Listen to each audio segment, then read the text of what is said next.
Tapi kalau misalkan memang ada pertanyaan, saya persilahkan di leads ataupun di WA ya.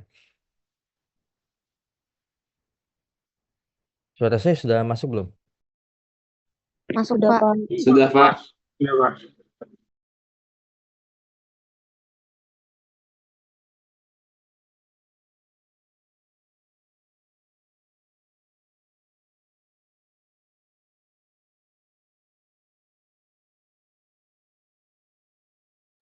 Baik, untuk absen sudah saya sediakan di leads ya. Jadi silakan sudah mulai bisa absen. Jadi hari ini kita akan bahas terkait dengan lanjutan yang 2 minggu lalu ya, terkait dengan rotasi. Tapi di sini kita lebih fokus ke dinamika rotasi atau eh, bagaimana munculnya atau bagaimana caranya gerak rotasi itu ada gitu ya. Lebih penjelasan kepada mekanisme sebetulnya.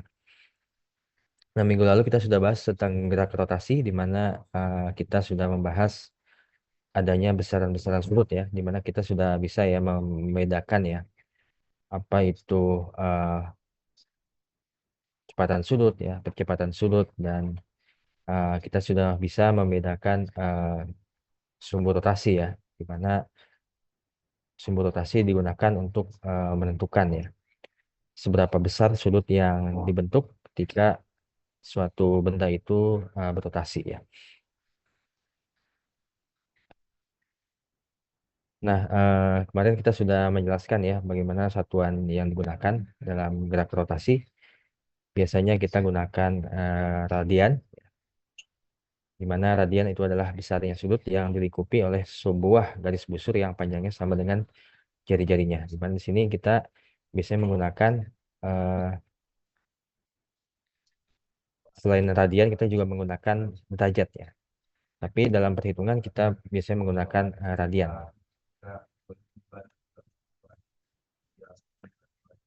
Nah, kemarin kita juga sudah membahas terkait dengan eh, besaran-besaran sudut ya, yang kurang lebih sama dengan analogi ya, bukan sama tapi analogi dengan eh, gerak translasi ya.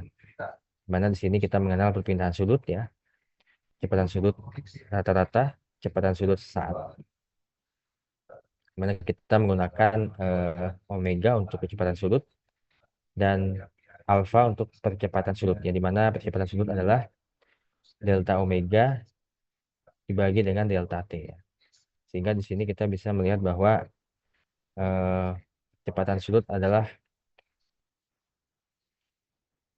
limit ya, limit dari eh, kecepatan sudut ya.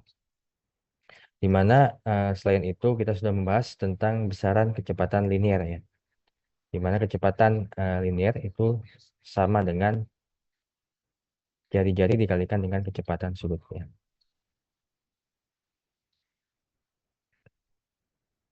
Lalu kita juga sudah membahas bahwa percepatan pada suatu benda yang berotasi itu ada dua ya. Di mana percepatannya adalah penjumlahan antara percepatan tangensial dan juga percepatan radial atau sentripetal. Nah, untuk percepatan radial atau sentripetal itu didefinisikan atau dihitung dengan rumus V kuadrat dibagi dengan jari-jari ya, atau omega pangkat 2 dikalikan dengan jari-jari. Atau jarak ya, jarak dari apa namanya, dari sumbu rotasi. Di sini kita bisa lihat ilustrasinya, di mana percepatan tangensial itu selalu tegak lurus dengan percepatan radial ya. Nah, minggu lalu kita juga sudah bahas ya bagaimana hubungan antara gerak translasi dengan gerak rotasi ya. Dan juga kita mengenal istilah frekuensi dan juga periode ya. Lalu kita juga bisa menggunakan rumus yang kita gunakan dalam kasus gerak translasi ke dalam kasus-kasus yang melibatkan gerak rotasi ya. Dimana di sini kita harus pastikan bahwa percepatan dan percepatan sudutnya adalah konstan ya. sehingga kita bisa menggunakan rumus yang ada di slide ini.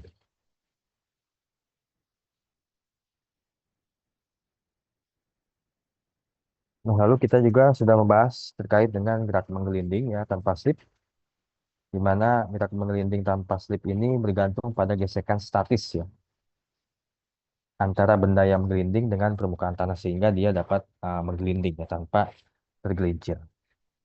Di mana kecepatan linearnya itu kita bisa dapatkan dengan mengalihkan jarak dari sumbu rotasi dengan kecepatan sudut. Nah, sekarang kita akan bahas terkait dengan torka ya atau torsi, di mana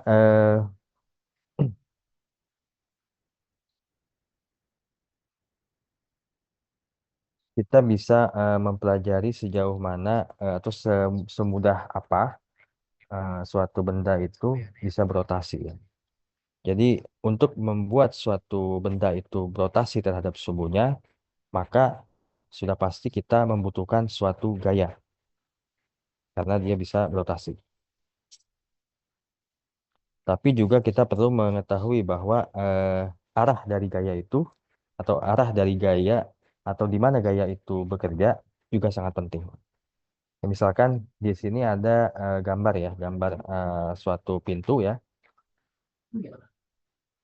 Sini ada suatu pintu ya. Sini ada knopnya, sini ada engselnya.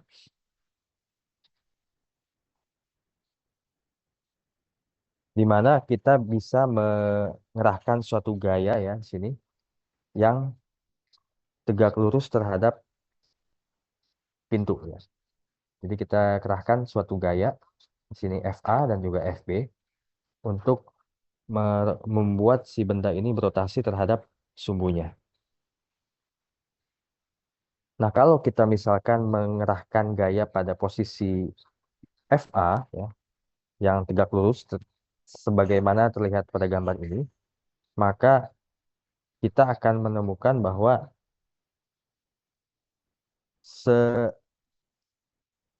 semakin besar gaya yang dikerahkan pada posisi ini, akan semakin mudah pintu itu akan terbuka ya. Tetapi kalau misalkan kita apply gaya yang sama tapi berbeda posisi, di sini kita gunakan FP ya istilahnya, maka kita akan mendapati bahwa pintu ini tidak begitu cepat berotasi.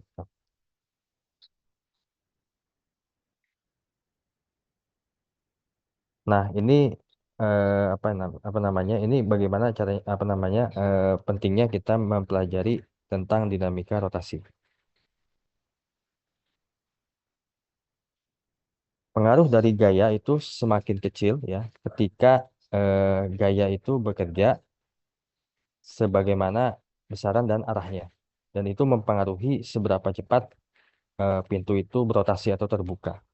Di sini kita bisa melihat bahwa eh, posisi sangat menentukan ya. Posisi sangat menentukan. Nah, kalau misalkan hanya gaya ini yang bekerja, maka percepatan sudut dari pintu ini akan linear, tidak hanya terhadap besarannya gaya, tapi juga proporsional ya, linear terhadap jarak yang tegak lurus ya dari sumbu rotasi ya. Nah, jarak dari apa namanya sumbu rotasi ke gaya yang kita kerahkan itu biasanya kita namakan lengan momen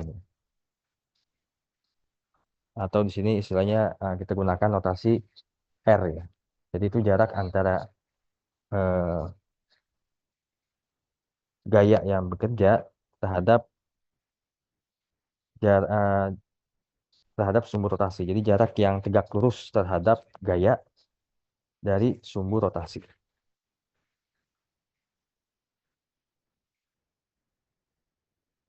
Nah, di sini kita bisa melihat bahwa lengan momen ya, itu lebih besar ya dibandingkan dengan lebih apa ya lebih besar nilainya dibandingkan dengan lengan momen pada posisi B ya.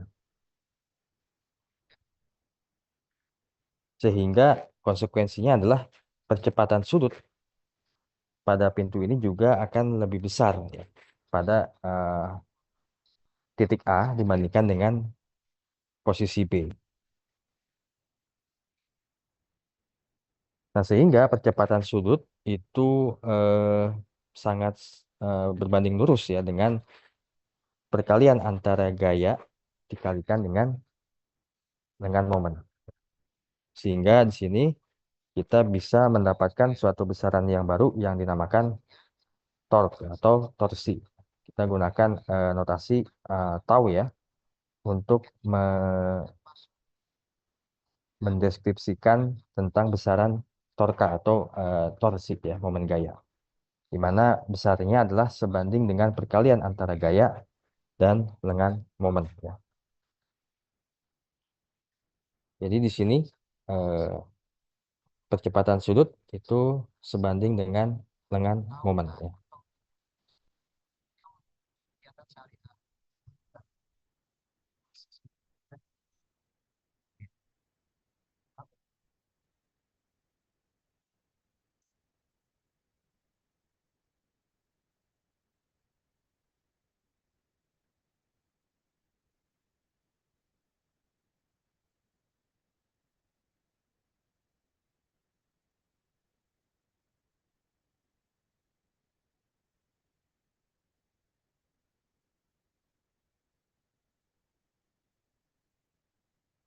Nah, di sini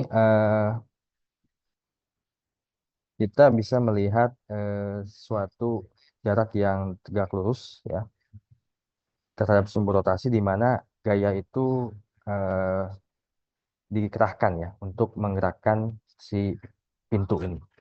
Jadi ada tiga arah ya yang yang digunakan dalam gambar ini. Pada posisi A dia tegak lurus ya terhadap sumber rotasi ya. Ini untuk yang apa namanya posisi A. Lalu ada posisi C ya, di mana dia sedikit eh, memiliki apa namanya sudut ya terhadap eh, pintu. Nah, di sini kita perlu mencari lengan momen yang bekerja pada posisi C atau gaya yang dikerahkan pada posisi C. Di sini kita perlu mencari ya jarak yang tegak lurus terhadap arah gaya. Nah, di sini kita bisa lihat untuk C arah gayanya itu miring ya, sehingga kita perlu mencari yang tegak lurus terhadap sumbu rotasi. Nah, ini yang kita namakan lengan momen untuk posisi C ya. Sedangkan untuk posisi D, kita bisa lihat bahwa dia sejajar ya, paralel dengan sumbu rotasi sehingga kita sudah bisa mengetahui bahwa kalau kita mengerahkan gaya dengan arah seperti yang ditunjukkan pada posisi D, maka benda itu tidak berotasi.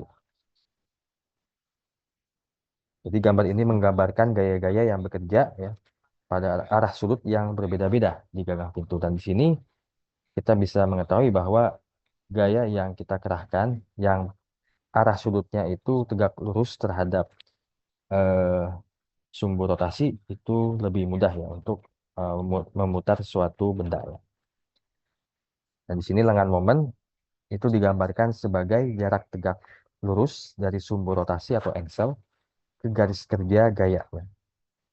Jadi kalian harus bisa membedakan lengan momen dan juga jarak ya.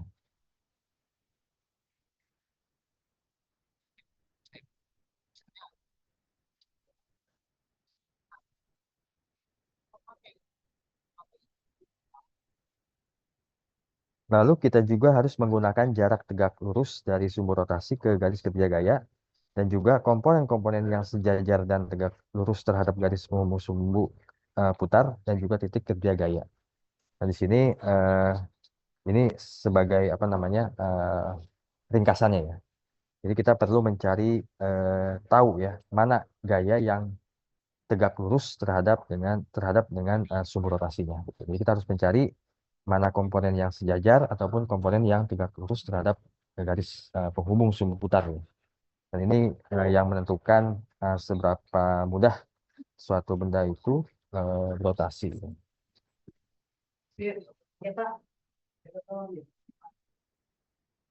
Lalu di sini ada ilustrasi ya mengenai suatu benda yang bisa berputar terhadap apa namanya sumbunya.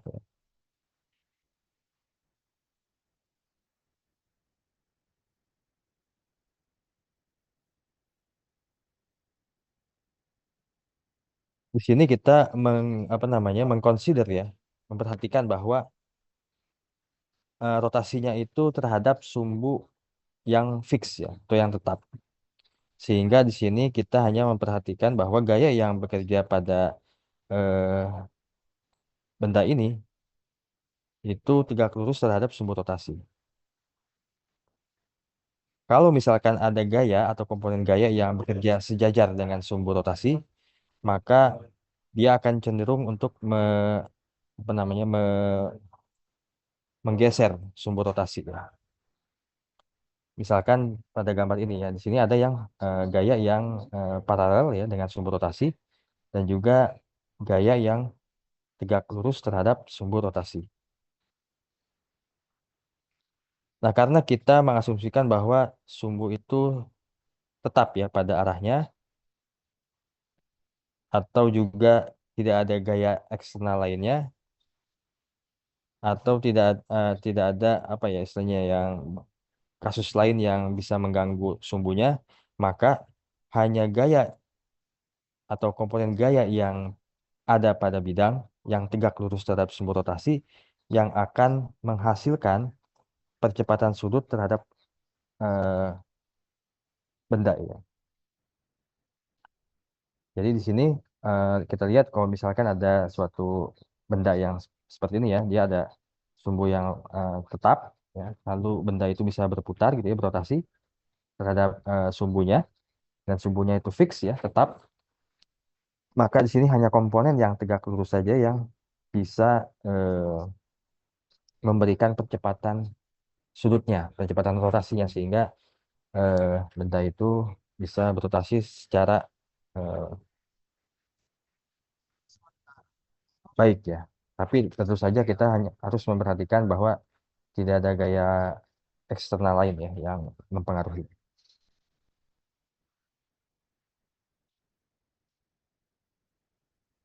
Nah, di sini ada contoh kasusnya. Di sini ada kita bisa melihat ya bahwa tubuh manusia itu memiliki lengannya ya, memiliki engsel, di mana engselnya itu bisa kita katakan sebagai sumbu rotasi ya,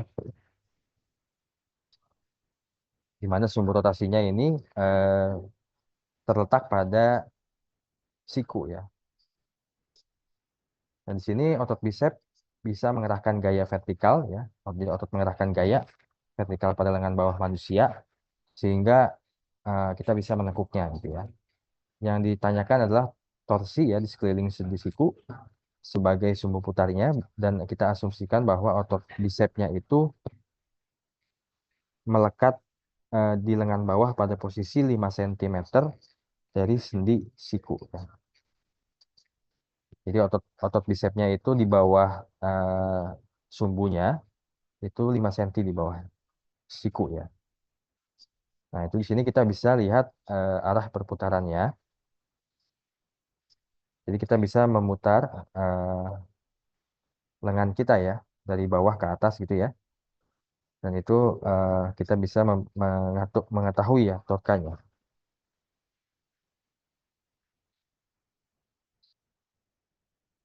Nah, di sini eh, gaya yang diberikan itu sebesar 700 Newton ya.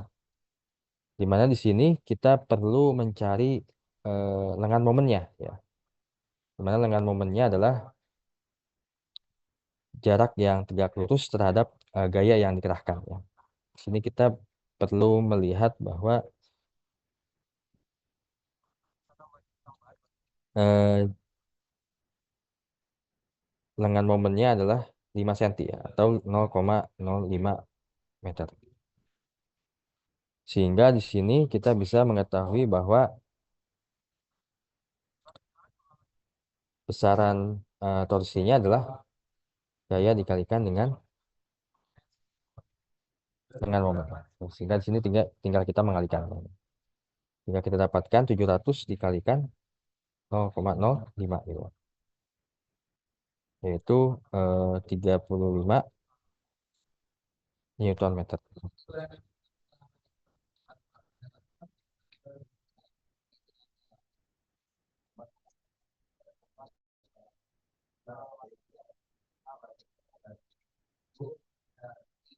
Nah, kalau misalkan pada kasus yang B ya, di sini ada gambar yang B ya.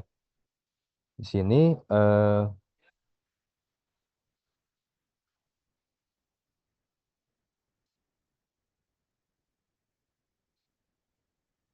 kita juga bisa menghitung ya, tapi kita perlu memperhatikan sudut yang dibentuk ya.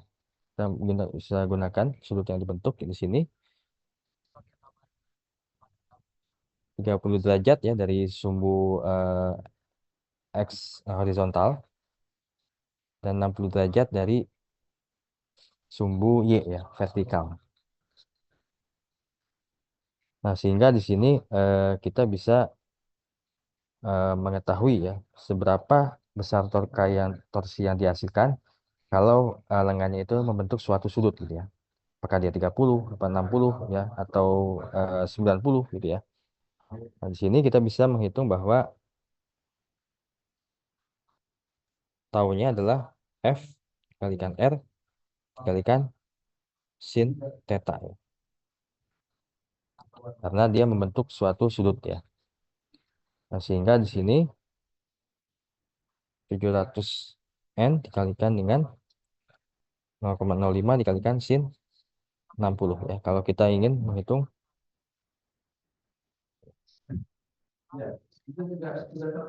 sudut yang dibentuk antara lengan momen yang vertikal yang tegak lurus ya dengan sumbu rotasi ya.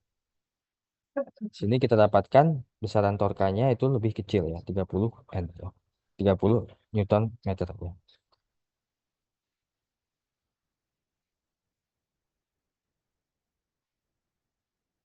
Nah, sehingga di sini kita bisa menyimpulkan bahwa lengan ini bisa mengerahkan torsi yang lebih kecil pada sudut 60 derajat ya. Ketika dibandingkan dengan ketika lengan ini membentuk sudut 90 derajat ya.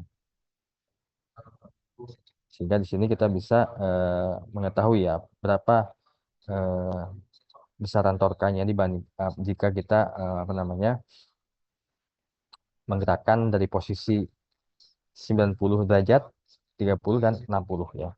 Kita bisa mengetahui berapa besaran torkanya.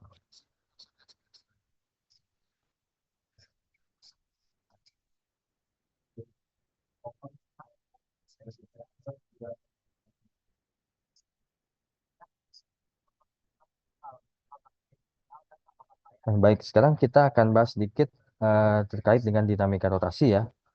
Sebelumnya sempat saya singgung terkait dengan ini ya, eh, tentang apa namanya momen inersia ya, di mana eh, dalam gerak rotasi ya, momen inersia merupakan besaran yang sangat mempengaruhi ya. Nah, di sini kita bisa lihat untuk mengetahui mekanisme suatu benda itu bergerak atau berotasi ya. Kita bayangkan kita gunakan suatu partikel tunggal ya, di mana partikel tunggal adalah partikel yang menyusun suatu benda pejal ya. Nah, di sini kita bisa bayangkan ada titik atau partikel tunggal yang berwarna biru ya, di mana dia bisa berotasi terhadap sumbunya. Di sini kita gunakan sumbunya C ya, dan dia ada gaya yang dikerahkan sehingga dia berputar. Kita sudah mengetahui bahwa torka itu sebanding dengan percepatan sudut ya. Sehingga di sini kita bisa menggunakan ya istilah torka neto ya. Biasanya sebelumnya kita gunakan gaya neto, kita juga bisa menggunakan atau menuliskan ya torka neto, di mana torka neto adalah semua torka atau torsi yang bekerja pada suatu benda yang dia proporsional terhadap percepatan sudut. Di mana hal ini juga sejalan ya dengan hukum Newton kedua ya. Di mana percepatan sudut itu juga sebanding dengan gaya neto ya. Percepatan linear ya, bukan percepatan sudut. Pada hukum Newton eh, kedua ya. Nah, pada gerak translasi ya, percepatan itu tidak hanya proporsional terhadap gaya neto, tapi dia juga eh, proporsional proporsional berkebalikan terhadap momen inersia. Inersia objek, bukan momen inersia, tapi massa ya, atau inersia dari objek. Sehingga kita bisa gunakan rumus gaya neto dibagi dengan massa untuk mencari percepatan. Nah, untuk suatu benda yang bisa berotasi ya, kita bisa gunakan analogi yang sama ya, bahwa percepatan sudut itu sejalan atau seproporsional dengan gaya uh, torka neto ya, di mana itu juga mengikuti hukum Newton yang kedua. Sehingga di sini kita bisa menggunakan prinsip yang sama ya, di mana di sini suatu titik ya, partikel ya, yang dia memiliki massa m, lalu dia berotasi ya terhadap suatu sumbu rotasi, dan dia berotasi dengan lintasan yang melingkar. Maka di sini kita bisa lihat ada gaya yang bekerja ya pada suatu partikel itu yang tegak lurus terhadap lingkaran lingkaran tuh C ya, sumbu rotasi ya. Nah, di sini torka itu bisa menyebabkan percepatan sudut ya.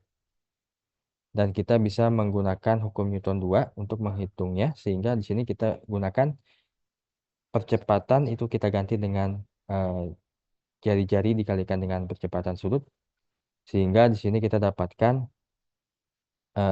suatu hubungan ya. F sama dengan massa dikalikan jari-jari dikalikan alfa. Nah, kalau misalkan kita kuadratkan, bukan kuadratkan, tapi dikalikan jari-jari ya, kedua sisinya, R dikalikan dengan gaya, lalu MR alfa dikalikan dengan R lagi ya, maka kita akan mendapatkan suatu persamaan baru, yaitu tau sama dengan MR pangkat 2 dikalikan alfa. Di mana MR pangkat 2 itu adalah momen inersia sebagaimana kita sudah jelaskan sedikit ya di minggu lalu ya. Nah, sehingga untuk menghitung momen inersia atau dan juga torka untuk benda tegar, maka kita perlu menggunakan prinsip kalkulus ya, dengan menjumlahkan ya sumasi ya terhadap torka yang dikerahkan pada partikel-partikel yang menyusun suatu benda tegar gitu ya. Konsepnya sama, jadi kita gunakan kalkulus untuk mencari torka pada benda tegar.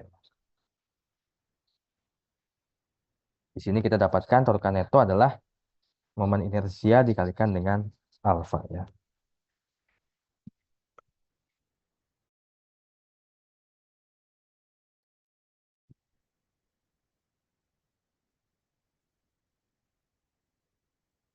Hmm. Nah, di sini ada contoh kasusnya di mana di sini ada dua buah pemberat kecil masing-masing bermassa 5 dan 7 kilo yang dipasangkan sebuah tongkat yang massanya dapat diabaikan dan terpisah jaraknya 4 meter dari satu sama lain. Di sini kita menghitung momen inersia ya. Bila sumbu berotasi terhadap sumbu, ini sepertinya minggu lalu sudah kita bahas kali ya. terhadap apa namanya momen inersia ya. Minggu lalu ini sudah kita bahas, mungkin kita lanjut. Nah, ini contoh kasus yang kedua. Nah, di sini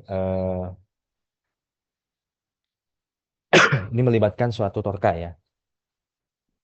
Kalau pertemuan sebelumnya hanya menghitung momen inersia ya.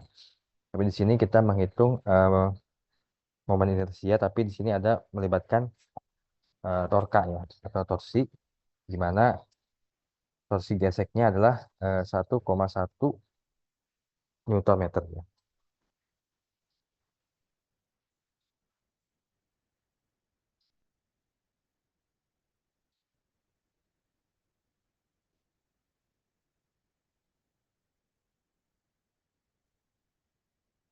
Nah, di sini kita bisa apa namanya gambarkan dulu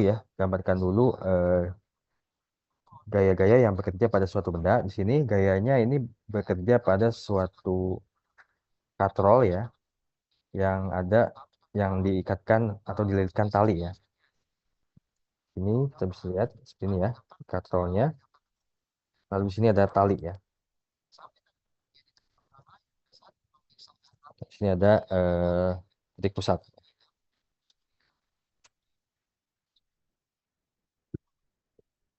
Nah, katrolnya ini bermassa M, 4 kilo, di mana dia memiliki jari-jari ya, sebesar 33 cm. Lalu katrolnya itu bergerak ya, secara dipercepat beraturan dari keadaan diam ke kecepatan surut 30 radian per second dalam waktu 3 second.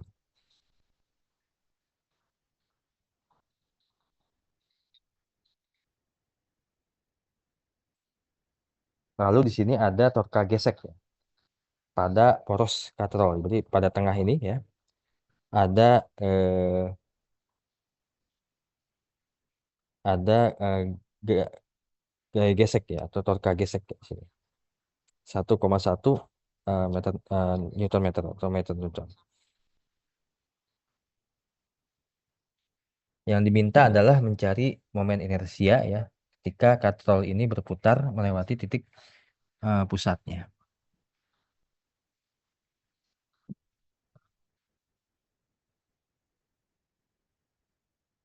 Nah, perlu kita tentukan sekarang torkanya ya, gaya atau torkanya di sini, di mana torka adalah gaya yang eh, membantu untuk eh, benda itu berotasi ya.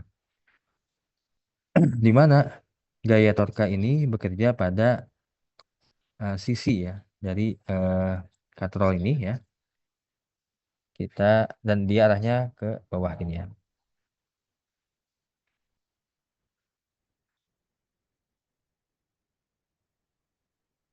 Nah, torka yang dihasilkan itu sebanding dengan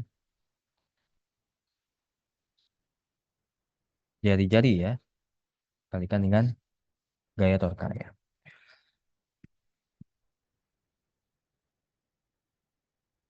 Nah, di sini kita dapatkan bahwa torka itu torka friksi ya, atau gaya gesek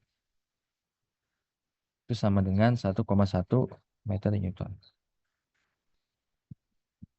Nah, kita bisa menggunakan prinsip hukum Newton kedua,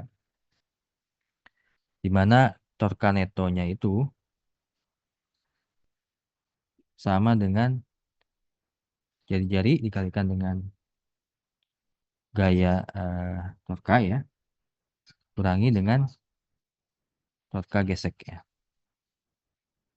Kenapa torka gesek? Karena dia yang melawan atau yang berlawanan arah dengan pergerakannya. Kalau gaya gaya torkanya itu cenderung memutar ke bawah, maka torka geseknya atau gesekannya pasti berlawanan dengan gaya yang dikerahkan, sehingga dia berlawanan arah.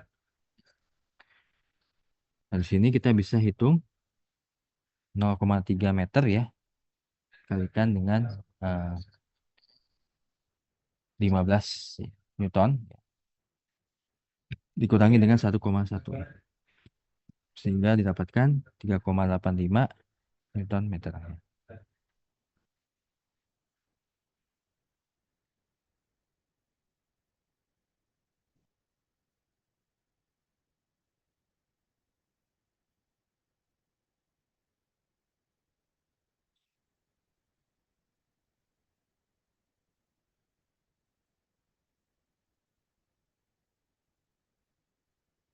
Oke.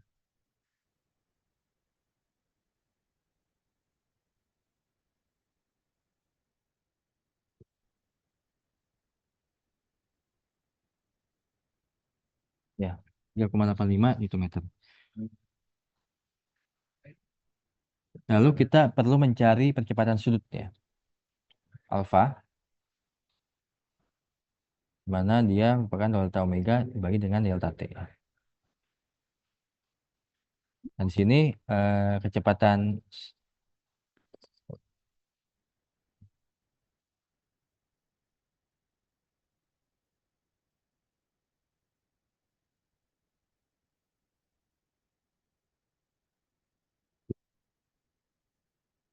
kecepatan sudutnya adalah 30 ya, kurangi dengan 0 dibagi dengan 3 dikurangi 0 ya.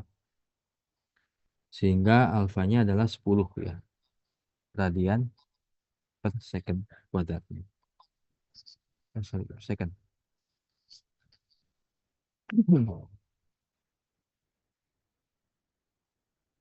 Second kuadrat ya. Lalu kita bisa menghitung momen inersia ya, karena kita sudah mengetahui torka neto ya, dan juga percepatan sudut. Sehingga di sini kita gunakan, kita hitung dengan rumus ini ya, 10 0,385.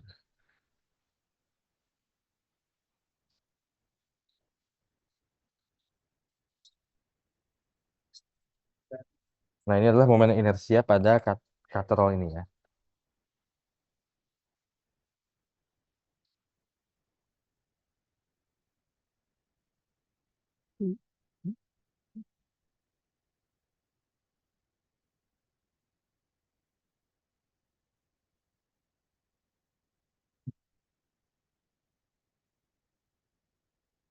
Nah, lalu kita bisa kembangkan soalnya ya. Misalkan pada soalnya sebelumnya ditambahkan ember ya, pada tali.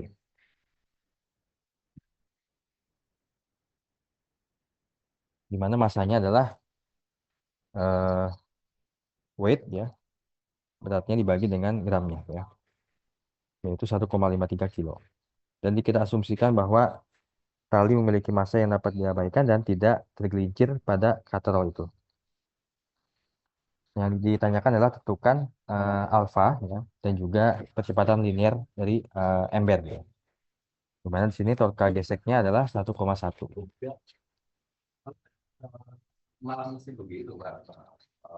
Nah, maka di sini kita perlu menggambarkan diagram ini ya, diagram ini ya. Ini adalah katrolnya, dia memiliki gaya gesek ya. Lalu dia ada tali ya, sini torka tali ya, dia berputar gitu ya, jari-jari. Lalu di sini ada embernya gitu ya. Nah, maka di sini pada ember ada gaya yang bekerja ya, yaitu gaya tali, gaya torkanya, lalu gaya gravitasi ya.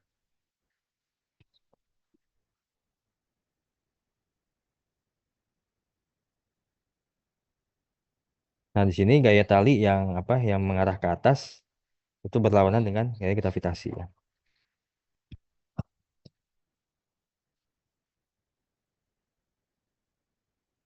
Kita bisa menggunakan hukum Newton ya, sama ya.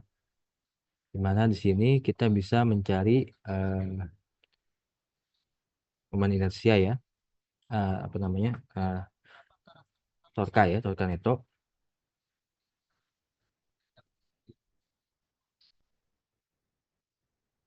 Torka neto itu sama dengan jari-jari kurangi dengan tau gesek ya. Ini untuk katrolnya ya. Lalu untuk embernya kita bisa menggunakan hukum Newton juga ya.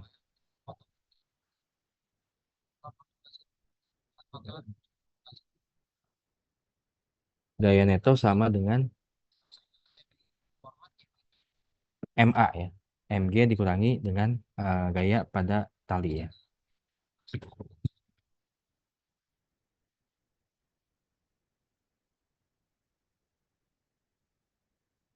Nah, di sini gaya tali ya, FT itu tidak sama ya dengan berat dari ember. Sehingga di sini ada gaya neto yang bekerja pada ember kalau misalkan dia jatuh ke bawah gitu ya. Nah, di sini kita bisa dapatkan pastikan bahwa FT lebih kecil daripada MGN karena dia bergerak ke bawah. Nah, sehingga di sini kita bisa gunakan rumus ya, FT itu sama dengan MG dikurangi MA ya, pada kasus ember ini. Karena gaya gravitasinya lebih besar dibandingkan gaya yang gaya tali ya, tension yang tali atau yang bekerja pada ember ini.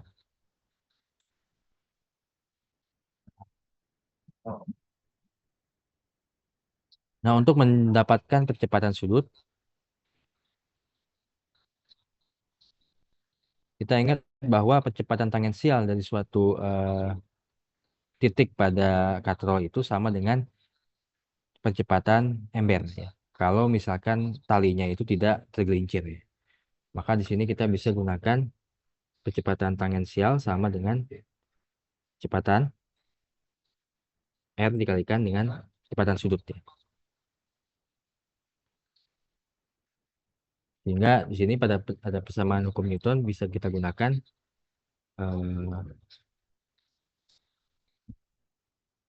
rumus R dikalikan alfa ya. Sehingga persamaannya berubah menjadi FT dengan MG kurangi MA dengan MG kurangi M dikalikan R dikalikan alfa ya.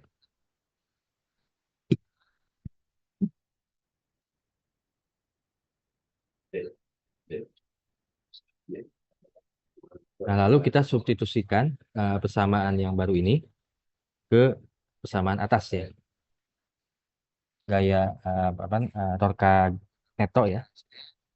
Sehingga di sini kita dapatkan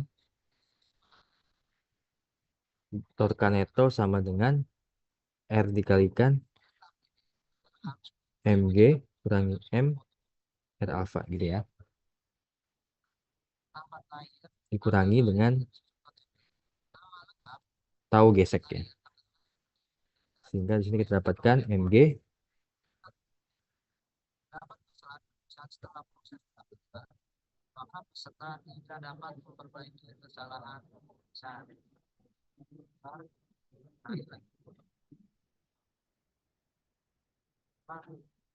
Nah, di sini persamaannya cukup panjang ya. Sehingga di sini kita bisa tuliskan di sini ya. I alfa ya, sama dengan MG R kurangi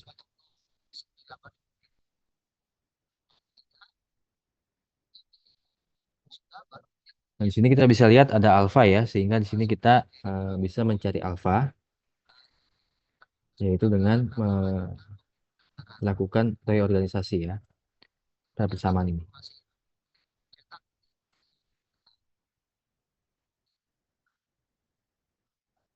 Nah, di sini kita dapatkan percepatan sudutnya ya. Rumus untuk mendapatkan percepatan sudutnya.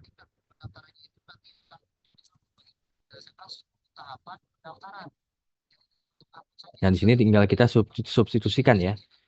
Berapa masanya, lalu berapa percepatan gravitasinya, lalu jari-jarinya ya, dikurangi dengan tau friksi ya, atau gesekan, dibagi dengan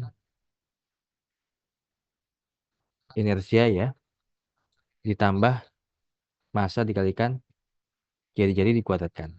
Ini kita dapatkan, kita inputkan hasilnya, kita inputkan datanya ke dalam formulasi ini, lalu kita hitung ya. kita dapatkan hasilnya 6,98 radian per second kuadrat.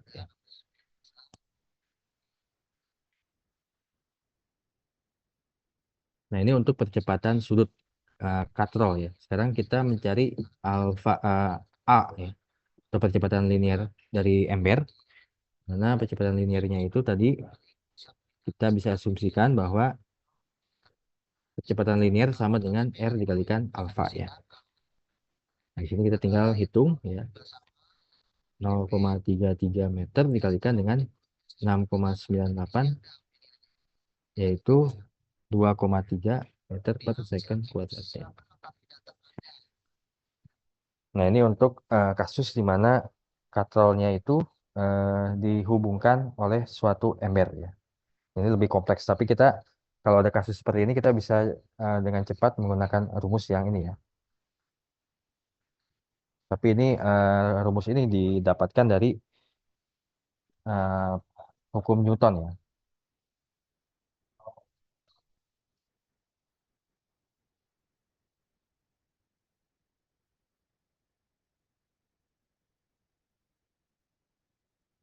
Kalau ada pertanyaan saya persilakan ya.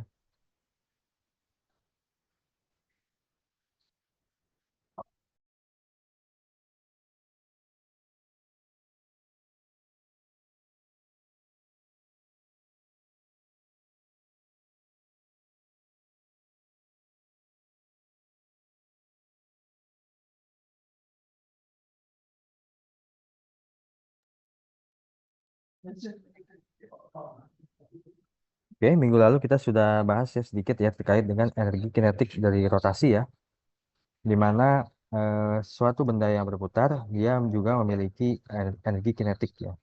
Di mana energi kinetik rotasinya juga di apa namanya analogi dari energi kinetik pada gerak translasi ya.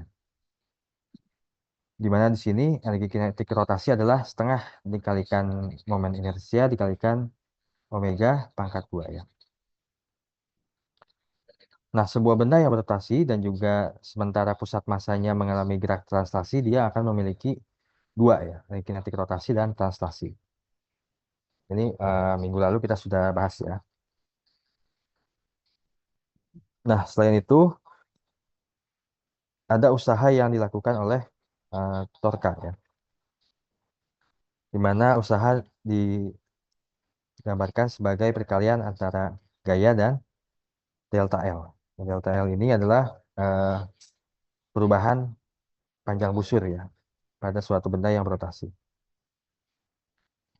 di mana usaha itu sama dengan F dikalikan delta L. Nah, kalau misalkan kita rubah ya delta L itu menjadi R dikalikan delta theta, maka di sini usaha sama dengan tau dikalikan delta theta.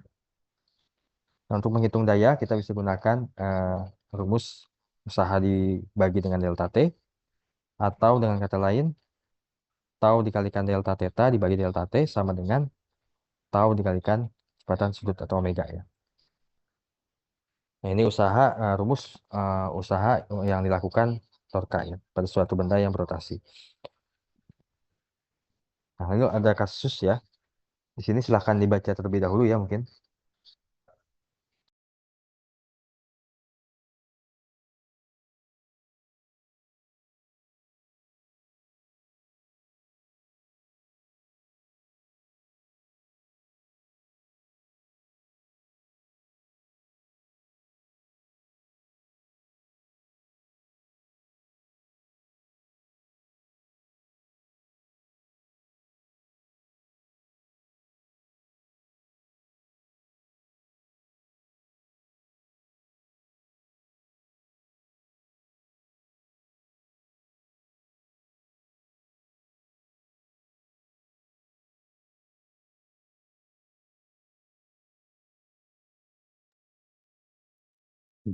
Nah, di sini kita diminta untuk menghitung kecepatan sebuah bola pejal ya bermassa M dan berjari-jari R saat dia mencapai dasar pada sebuah benda miringnya. Nah, di sini kita bisa lihat ada benda yang posisinya di atas, lalu dia menggelinding ke bawah gitu ya.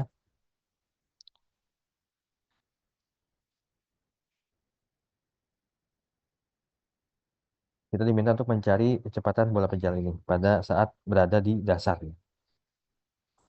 Nah, kita bisa menggunakan hukum konservasi energi ya, karena dia ada perbedaan ketinggian.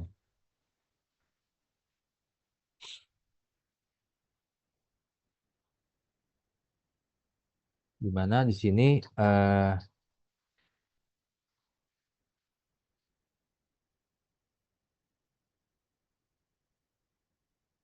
energi ya, energi pada atas, posisi atas sama dengan energi di bawah.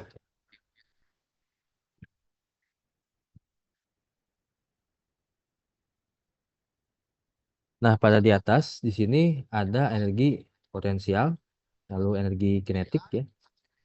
Di bawah juga sama ya.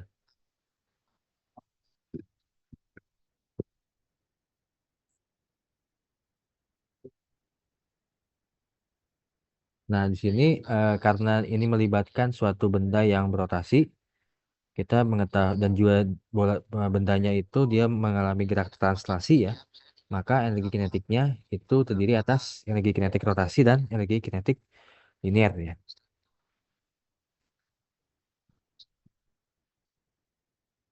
Tapi pada saat di atas energi kinetiknya adalah nol, sehingga di sini yang bekerja adalah energi potensial ya. Sedangkan saat di bawah energi potensialnya nol, energi kinetiknya yang muncul ya. Sehingga di sini energi potensial itu massa dikalikan gravitasi dikalikan dengan ketinggian ya.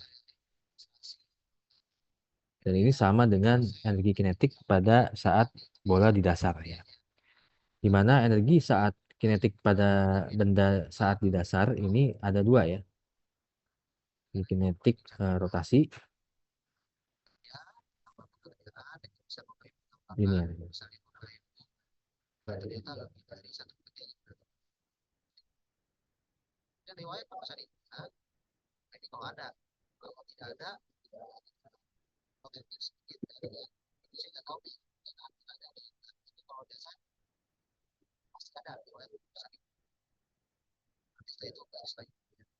Ini ya. Nah, di sini karena bendanya itu berbentuk bola ya, maka kita perlu mencari momen inersia pada benda lingkaran ya, apa benda bola berbentuk bola dan dia benda pejal ya. Di sini kita perlu mencari momen inersianya dan kita sudah mengetahui bahwa momen inersia itu bergantung juga pada pusat massanya dan bentuk bendanya.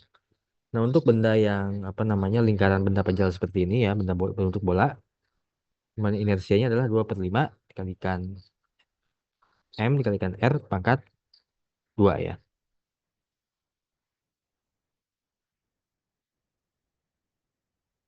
Sehingga di sini MGH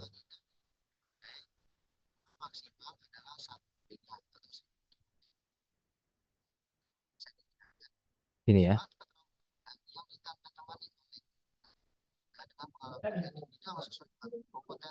Nah, di sini karena benda pejal ini berotasi dan juga bergerak translasi, maka di sini kita bisa menggunakan hubungan antara omega dan kecepatan linear ya.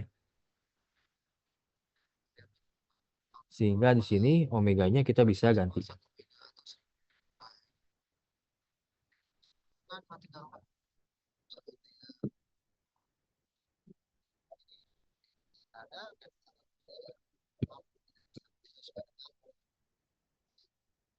Nah, di sini tinggal kita hilangkan apa namanya bagian yang sama ya.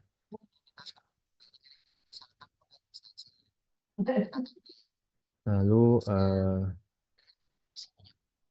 ya. Sehingga di sini kita dapatkan tengah tambah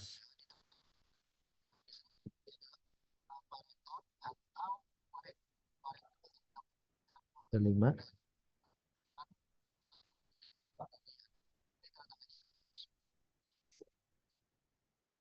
atau kecepatan sama dengan 10/7 dia dikalikan H.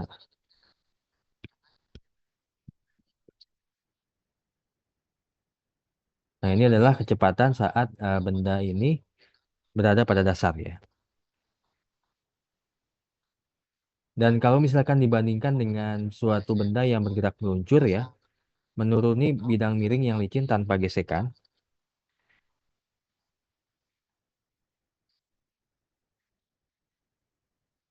dia bendanya itu apa ya? Dia tidak berputar ya. Dia hanya kayak meluncur gitu ya. Dan dia tidak berputar dan dia tidak ada friksi ya, tidak ada gesekan. Maka kita bisa menghilangkan energi kinetik rotasinya ya. Sehingga untuk benda yang seperti itu, maka kecepatan apa namanya? Kecepatan bendanya adalah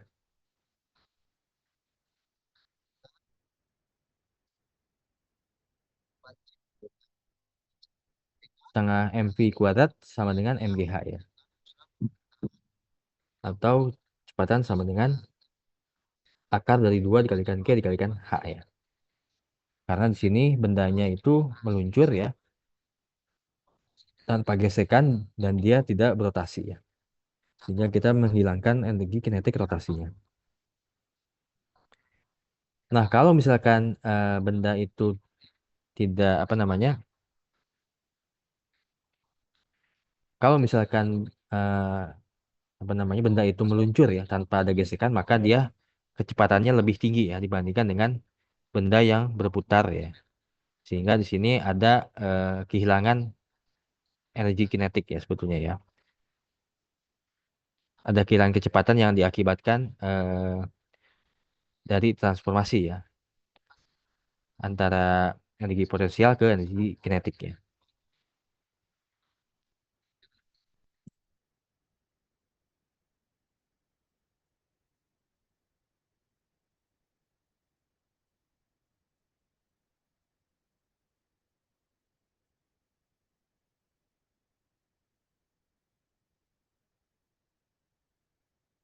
Dan lalu ada juga apa namanya kasus yang lain ya. Di sini ada beberapa benda yang bentuknya berbeda-beda ya. Ada yang berbentuk kaleng ya, kaleng kosong, silinder yang solid ya, yang bentuknya lingkaran, bentuknya kotak gitu ya. Ada yang hoop ya, atau yang lingkaran yang apa namanya bolong ya, cincin ya. Kalau misalkan benda itu bergerak ya dari atas lalu dia bergerak ke bawah, mana yang lebih cepat gitu atau mana yang paling lambat ya. Nah, ini kita juga bisa gunakan hukum konservasi energi ya dengan memperhatikan energi potensial dan juga energi kinetik ya. Nah, di sini kotak yang apa namanya yang benda yang berbentuk kotak akan lebih cepat ya ke bawah karena energi potensialnya itu ditransformasikan ke energi kinetik lebih lebih komplit ya, lebih sepenuhnya ya, lebih sepenuhnya.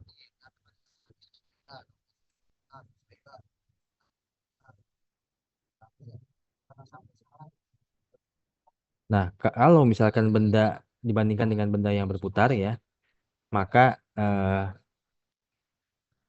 potensial energi potensialnya itu dibagi antara energi kinetik yang berotasi dan juga energi kinetik linear, sehingga kecepatan dari benda itu lebih rendah. Jadi kalau dibandingkan dengan benda yang berotasi, yang tidak berotasi, maka benda yang berotasi itu kecepatannya lebih rendah ya.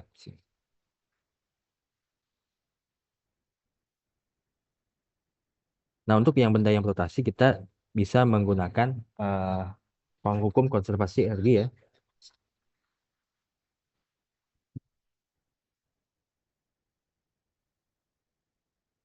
Yang tadi ya, MGH sama dengan setengah I omega kuadrat ditambah setengah mv kuadrat. Nah, berarti kecepatannya sangat dipengaruhi oleh momen inersia ya.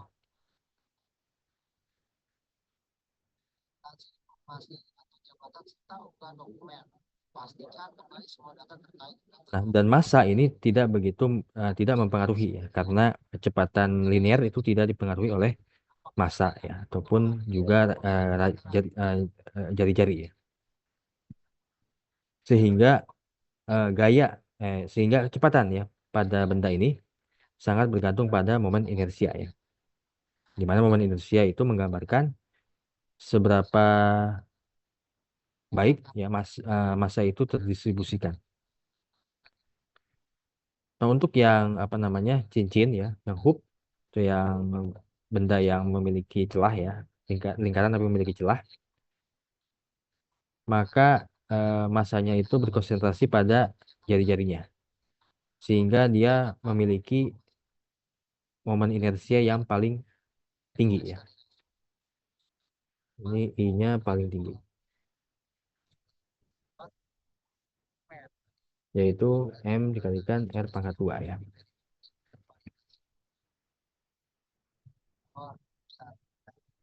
Nah, karena momen inersianya paling tinggi, maka dia apa namanya akan menghasilkan kecepatan yang lebih rendah.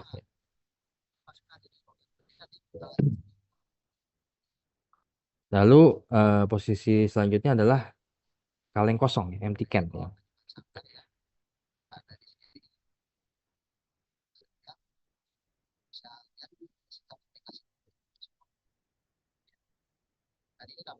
Lalu selanjutnya adalah benda solid silinder ya. Karena untuk yang solid silinder ini momen inersianya adalah setengah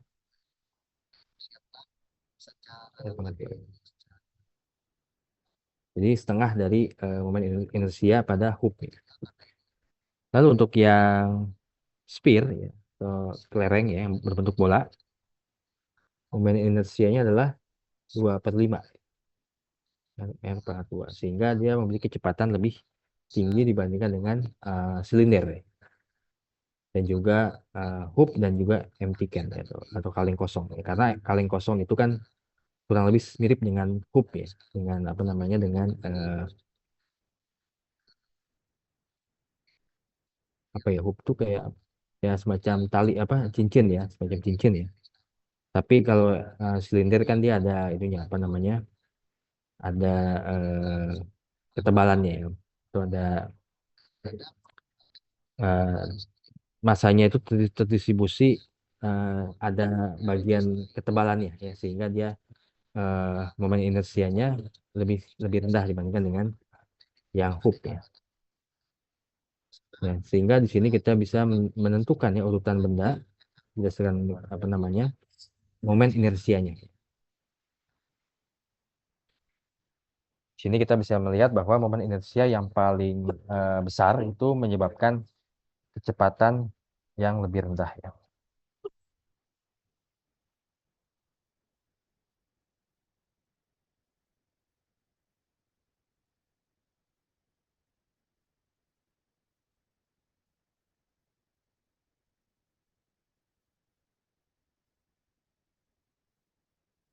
Nah, minggu lalu kita juga beberapa minggu lalu kita juga membahas tentang momentum sudut dan momentum dan konservasinya. Begitu pula dengan gerak rotasi ya. Gerak rotasi juga memiliki momentum sudut ya. Di mana momentum sudutnya itu juga mengikuti hukum konservasi eh, hukum konservasi momentum ya. Namun sama dengan sebelumnya, kita perlu pastikan bahwa gaya neto atau Kaneto yang pada momentum sudut ini eksternalnya tidak ada ya. Jadi hanya pada suatu sistem yang terbatas.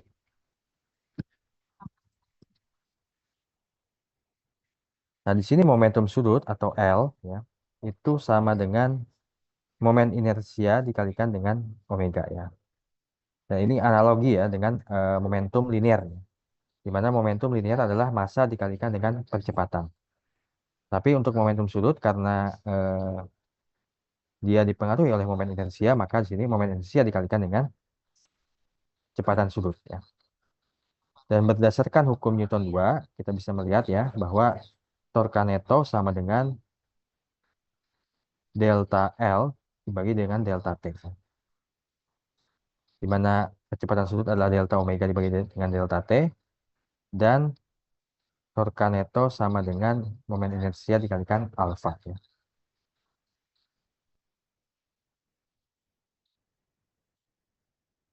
Sehingga di sini kita juga bisa menentukan momentum sudut pada suatu benda yang berotasi.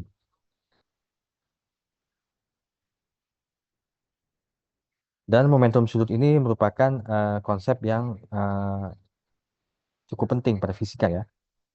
Karena pada beberapa kondisi besarannya itu terkonservasikan ya. Sebagaimana kita sudah bahas mungkin beberapa minggu lalu ya pada pertemuan pertama terkait dengan hukum konservasi momentum ya.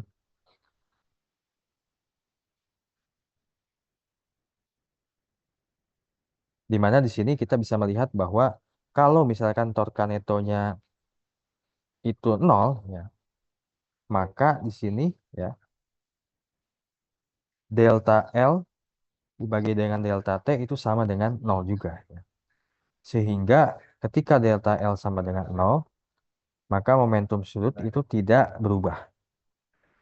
Nah, sehingga di sini ada hukum konservasi momentum sudut di mana hukum itu berbunyi bahwa momentum sudut total pada sebuah benda yang bergerak berotasi akan konstan jika torka neto yang bekerja pada benda itu bernilai nol.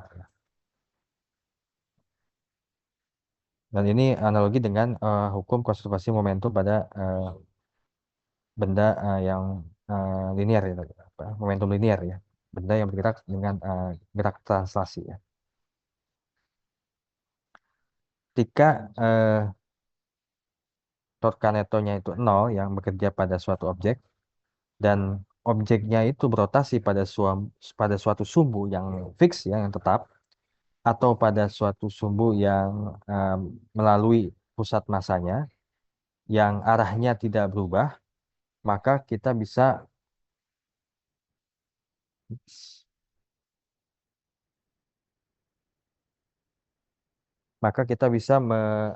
apa namanya menuliskan bahwa momentum sudut akhir sama dengan momentum sudut satu ya, dua ya, awal dan akhir. Dan ini dengan kata lain konstan ya.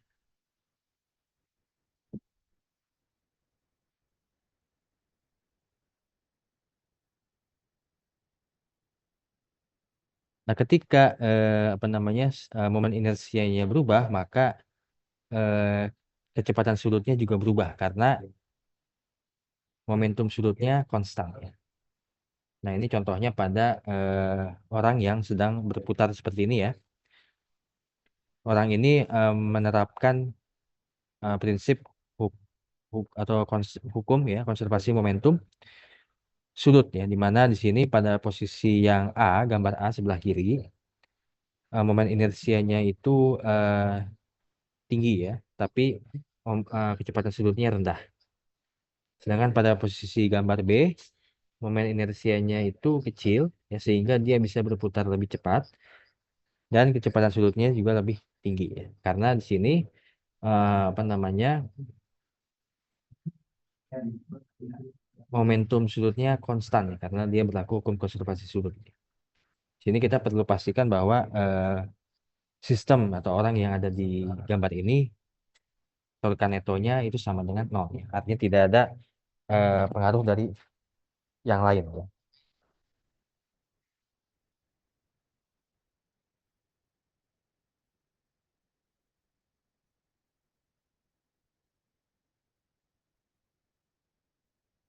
Nah, ini ada contoh soalnya terkait dengan eh, kopling ya.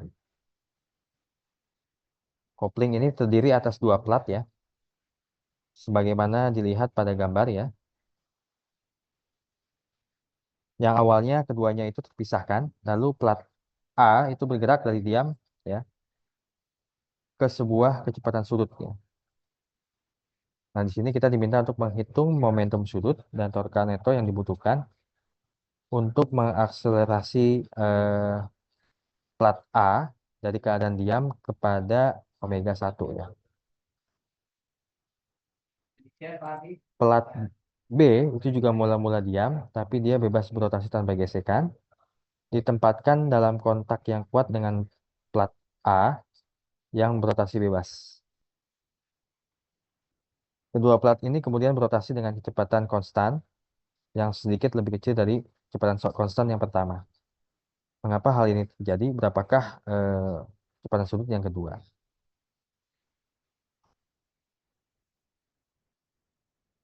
Nah, di sini kita bisa menggunakan hukum konservasi momentum ya, dan juga hukum Newton yang kedua ya. Nah, di sini kita bisa lihat bahwa eh, momentum sudut pada posisi plat A,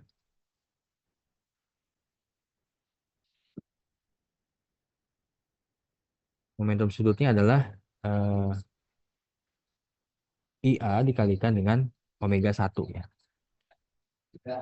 Dan di sini kita bisa lihat bahwa setengah dikalikan MA ya, dikalikan dengan R pangkat 2 dikalikan dengan omega 1.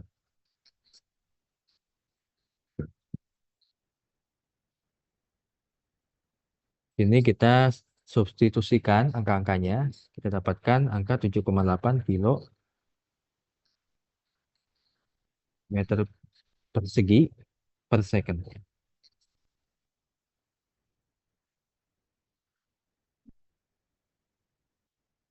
Nah, plat ini tadinya dia diam, lalu dia berakselerasi ya, sehingga di sini ada torkanya. Torka itu sama dengan delta L dibagi dengan delta T.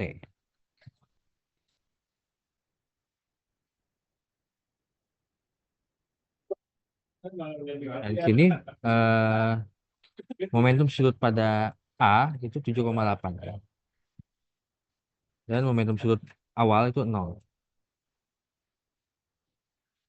Dan dia apa namanya, berputar dalam waktu 2 detik. Sehingga di sini kita dapatkan 3,9 Newton meter. Ini untuk yang B ya, untuk yang A. Lalu plat B itu mula-mula diam, tapi dia bebas berotasi tanpa gesekan.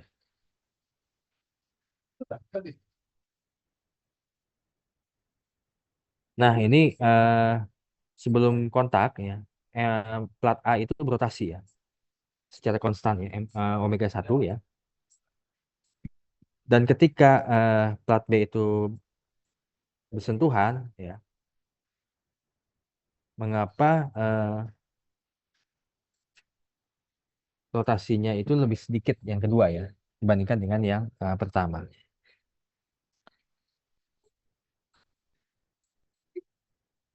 Nah, di sini kita bisa gunakan hukum konservasi momentum ya. L1 sama dengan L2 ya. Untuk L1 adalah IA omega 1 ya. Untuk L2 momentumnya adalah momen inersia A ditambah momen inersia B dikalikan dengan omega 2.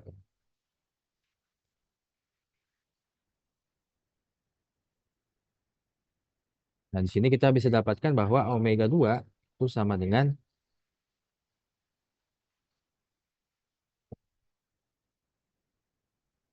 dikalikan omega 1 ya.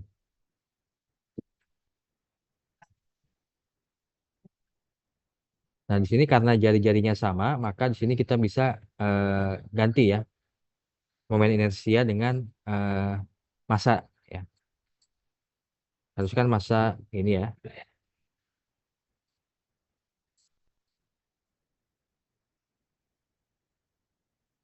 ini ya, dikalikan dengan omega 1 ya. Ini jari-jarinya kita hilangkan sehingga omega 2 itu sangat bergantung pada massa ya. Nah, di sini massa A dibagi massa B ditambah massa A ya. Kalikan dengan omega 1. Nah, di sini massa A adalah 6 kilo, massa B-nya itu 9 ya, 9 kilo. Sehingga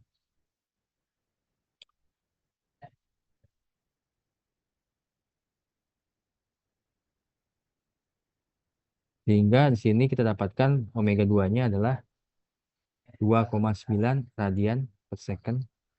Sehingga di sini kita bisa buktikan bahwa ketika plat B-nya itu bersentuhan dengan plat A, maka kecepatan sudut di posisi kedua itu lebih kecil daripada posisi pertama ya, sebelum bersentuhan ya.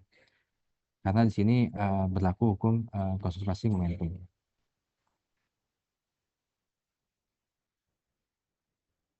Ada pertanyaan?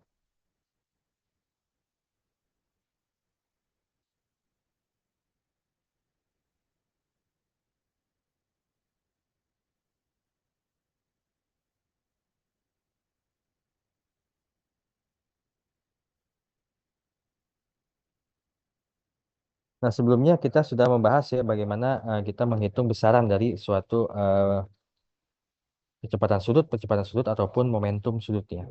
Nah, karena mereka juga adalah vektor ya, maka kita bisa menentukan arah dari eh, besaran sudut yang kita gunakan. Termasuk kita bisa menentukan arah dari apa namanya momentum sudut ya. Di sini kita gunakan aturan tangan kanan ya. Di mana di sini kita bisa lihat kalau misalkan ada suatu benda yang berrotasi ya pada suatu sumbu, kita bisa gunakan aturan tangan kanan untuk menentukan arah dari kecepatan sudutnya ataupun momentum sudutnya. Di mana di sini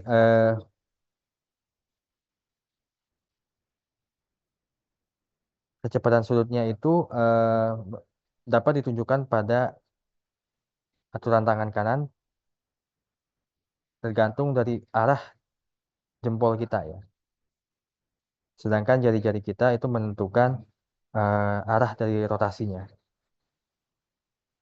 Sehingga di sini kalau misalkan rotasinya itu berlawanan dengan jarum jam, maka arah dari kecepatan sudut itu ke atas ya.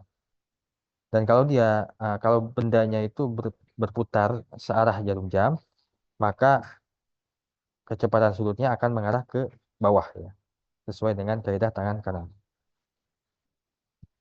Kalau misalkan sumbu rotasinya itu tetap ya, maka kecepatan sudutnya itu berubah hanya kecepatannya.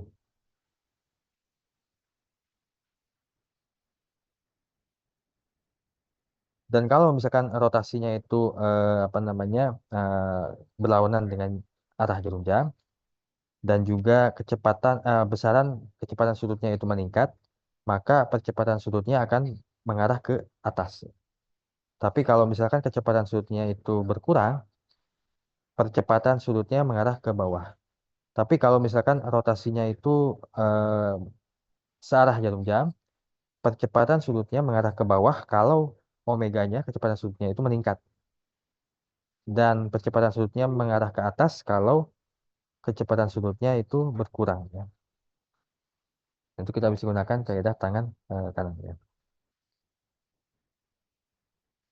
Lalu ada contoh yang lain di mana di sini ada suatu orang ya, dia berada di suatu panggung ya. Panggungnya itu berbentuk lingkaran yang awalnya dia diam, lalu dia mulai berjalan pada sisinya dengan suatu kecepatan v ya. Nah, ketika dia berjalan, maka panggungnya itu mulai berotasi ya pada arah yang berlawanan. Sehingga di sini momentum sudut total tetap sebesar nol, yaitu momentum sudut panggung itu sama dengan momentum sudut orang, tapi dia arahnya berlawanan ya.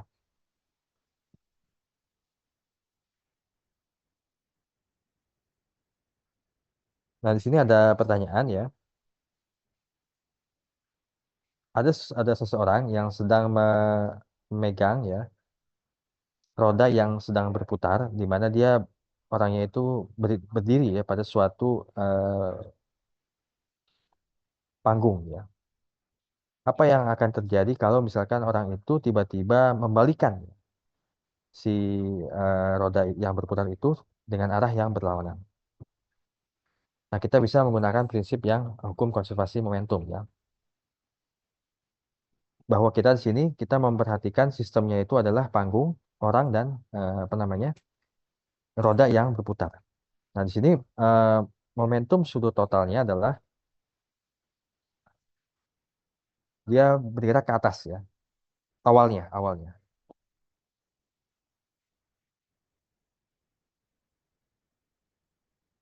Dan di sini karena momentum sudut itu terkonservasikan karena tidak ada Torcaneto ya. Torcanetonya itu sama dengan nol, maka di sini eh, momentum sudut dari roda setelah dibalikan itu menjadi ke bawah ya.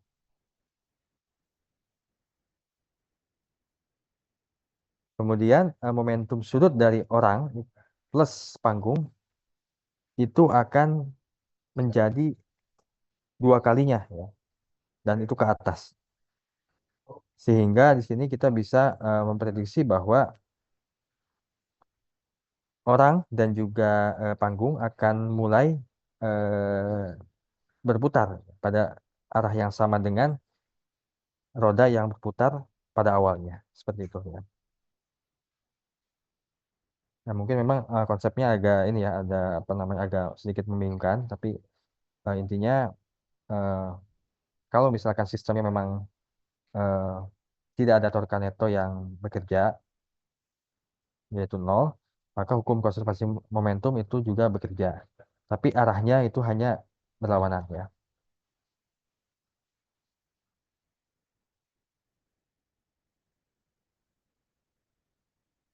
Oke, ada pertanyaan? Mungkin eh, untuk hari ini cukup sekian ya. Silakan absennya di leads ya. Lalu saya akan bagikan post test ya. Bentar ya.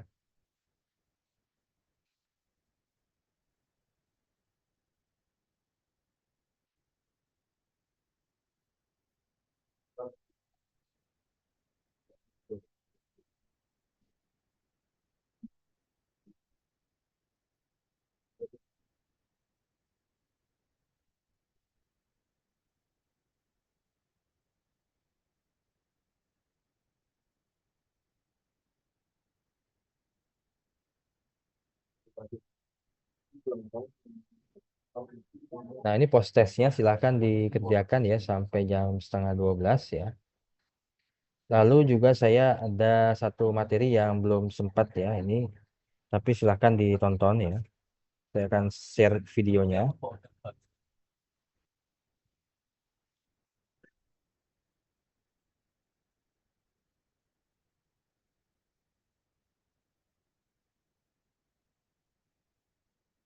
Silahkan tonton video aplikasi dari momentum ya, momentum sudut ya, konservasi momentum sudut. Yaitu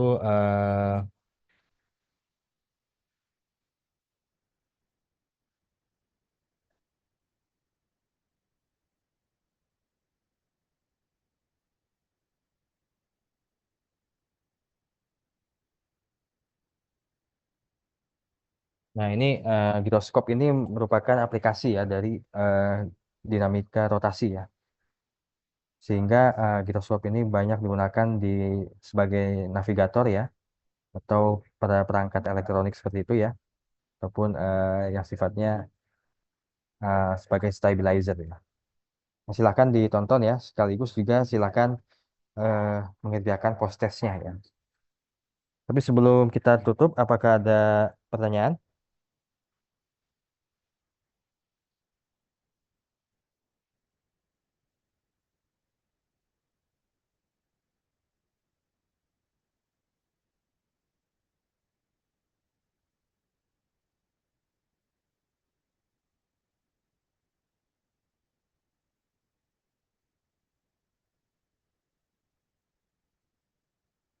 Kalau tidak ada, saya persilahkan ya untuk mengerjakan post testnya.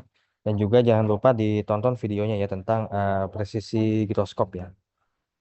Yang itu merupakan aplikasi dari konservasi momentum sudut. Dan jangan lupa absen ya di leads ya. Oke, kalau tidak ada pertanyaan, saya cukupkan kuliah hari ini. Mohon Pak, maaf atas segala. Ada pertanyaan? Pak Alif, mohon maaf, saya Yoga Arta Pangestu dari kelas B. Hmm? Tadi saya ngisi absen di leads-nya salah, Pak. Itu gimana ya, Pak ya? Maksudnya salah gimana? Saya kan hadir, Pak. Saya ngisinya di tidak hadir, soalnya tadi nggak apa HP-nya nge-lag juga. Oh iya ya. Oke, nggak, masih bisa dirubah nggak? Udah nggak bisa, Pak. Oh ya udah nggak apa-apa, nanti saya catat aja ya. Oh ya, siap, Pak. Makasih ya, Pak, sebelumnya. Oke, saya cukupkan kuliah hari ini. Selamat siang. Assalamualaikum warahmatullahi wabarakatuh.